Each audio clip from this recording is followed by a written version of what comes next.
We are finally in Medellin. Wow, it is Saturday morning at 8 a.m. and it is already so busy here. The star of the show is this amazing view.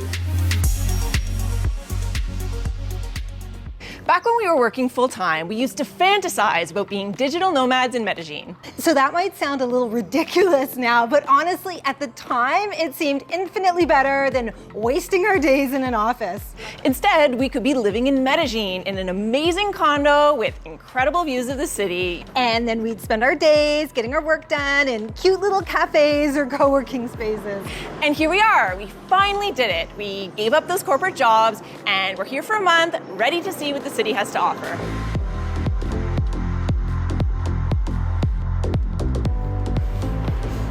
But first things first, we need to settle in, and that means we're gonna give you a little taste of what our new life in Medellin looks like, our neighborhood, our Airbnb, maybe a grocery store or two.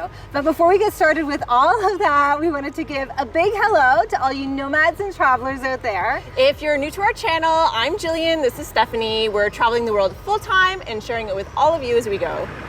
So my impression of Medellin, and this was from never actually having seen it, just from watching vlogs, is that it's supposed to be a really beautiful city. It's surrounded by mountains, it's really green, it has lots of interesting buildings.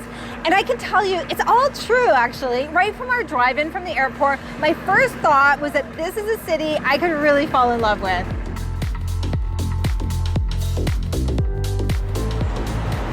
So that said, now that we're on the ground and here in our neighborhood, I can also see that it's a city with some rough edges. We are in a middle-class neighborhood called Laureles, and we definitely feel like we're in a very big, bustling city. Looks like it was quite a wild party here last night. So yes, we're seeing those cute cafes and restaurants, but there's also a lot of traffic, and you really need to watch where you're going. It's like any big city. Wow, it is Saturday morning at 8 a.m. and it is already so busy here. So one of the things I'm already loving about Medellin is how much fresh fruit is available everywhere we go. So I'm gonna get some little fruit right here at this stand. Gracias. I'll take this as breakfast. Wow. All the way in from the airport, we were seeing so many vendors selling delicious looking fruit. So I'm finally getting a chance to try some. That's a good looking piece of mango. So it's mango season right now in Colombia, and this looks pretty yummy. It's sweet, but also a little tart. It's really refreshing. We were actually a little torn between basing ourselves here in Laureles versus El Poblado. That's another area that's very popular with expats and digital nomads. But once we learned that Poblado is sort of party central with lots of bars, that made the decision a lot easier for us. We're much happier based in a more local neighborhood. And it's supposed to be a quieter area, or in this case, relatively quiet. Our place is right by La Setenta. It's a main street, and it was just hopping when we got in last night. Oh, so that's our neighborhood. It's pretty lively. But since it's our first day here, the most important thing for us to do is stock up on groceries. And of course, I always leave grocery shopping to our resident expert. Whenever we land in a new city, I need to get a handle on the grocery situation. Now, I do have a list that I try to use for our initial stock up, but I also know that I need to be flexible. We're traveling in all kinds of different countries, and not everything that we want is always going to be available. So there are 2 grocery stores within a 5-minute walk from our place, so I'm heading to check them both out. The first place is called D1, and I believe it's one of the main discount grocery chains.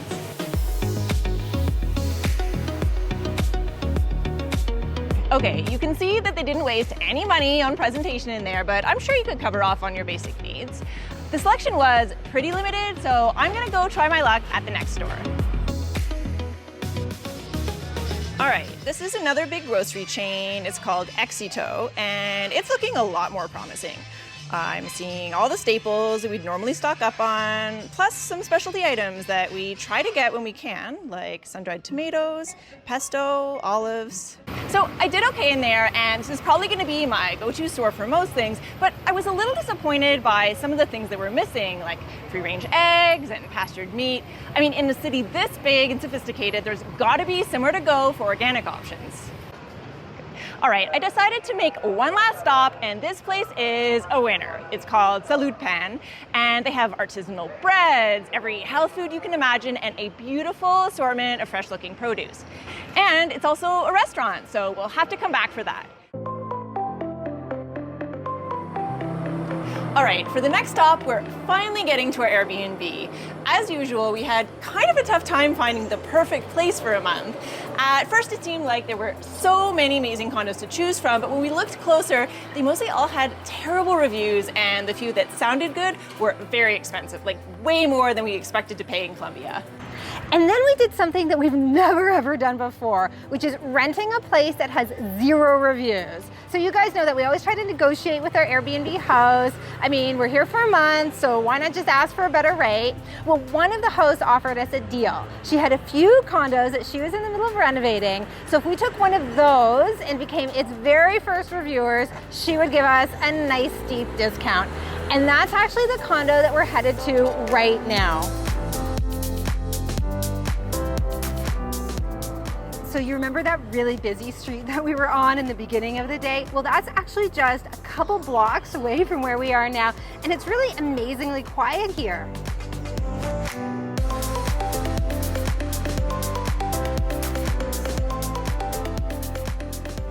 So we're gonna take you guys inside and give you a little tour, and you can let us know if you think we've been really smart to land this Airbnb with 0 reviews, or if we've made a terrible mistake. So instead of a lobby, we have more of a parking garage, but they did try to zhuzh it up a little bit by adding in this couch and a little plant. Who likes our new Airbnb? As long as it has a really comfortable couch, they're usually pretty happy. Here we go.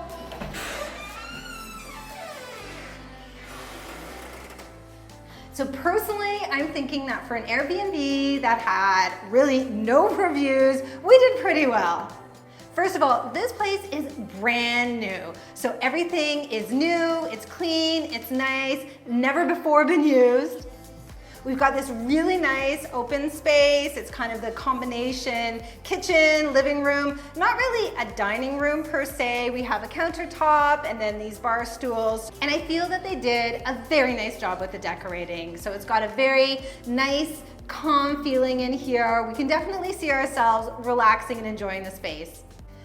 And I want to give the Airbnb host full points for the kitchen. So often what we find when we have these kitchens that are brand new setups, there are usually some gaps. Maybe there are not enough pots and pans, maybe there's not enough plates. This little kitchen has everything we need, so they really did a great job with that. And of course, the star of the show is this amazing view. So this is really exactly what I was hoping to have from an apartment in Medellin. An amazing view of the city and all of the greenery and the mountains in the distance. It's really beautiful. And honestly, the best part about this whole place is that it didn't cost us a ridiculous amount. So that's a hot tip for you guys when you're looking at an Airbnb. It never hurts to ask for a better rate, especially if you are staying a longer period of time the way that we are. And of course, we're gonna be sharing the cost for this apartment and all our other costs from Medellin when we do our cost of living video in a few weeks. And the rest of the place is pretty small and compact. So we've got a washer dryer over here. We've got a tiny bathroom over here. There is a small bedroom down the hall and then a slightly larger one at the end of the hall. So there's not a lot of floor space, but it's definitely all that we need. And there's a lot of storage space to make up for it. All right, that's day 1 in Medellin. We got neighborhood, we got groceries, Airbnb, done, done, done. So now we can just settle in for the month and see what Medellin has to offer. And it's actually been really interesting to come to a place that's been on our wish list for so long. So with some cities, we arrive and we literally have no idea what to expect. But with Medellin, we researched it so many times over the years. We had some pretty high expectations coming in. And I think for the most part, our expectations were roughly in line with reality. I mean, the street scene was a little more lively than I was expecting, but certainly my fantasy of a condo with an amazing view, that has definitely worked out. out. I will say it's a pretty different experience from the one that we just had last month staying in Cuenca, Ecuador. Yeah. We went there knowing that it was very popular with expats, but we actually didn't really know what else to expect. That's right, and what we did find was surprisingly appealing. So it has a charming old town, it's got nice weather. And our apartment there was probably the nicest one that we've ever stayed in. It was actually way nicer than this one we're in right now. But you can check it all out for yourself by clicking on the next video right over here.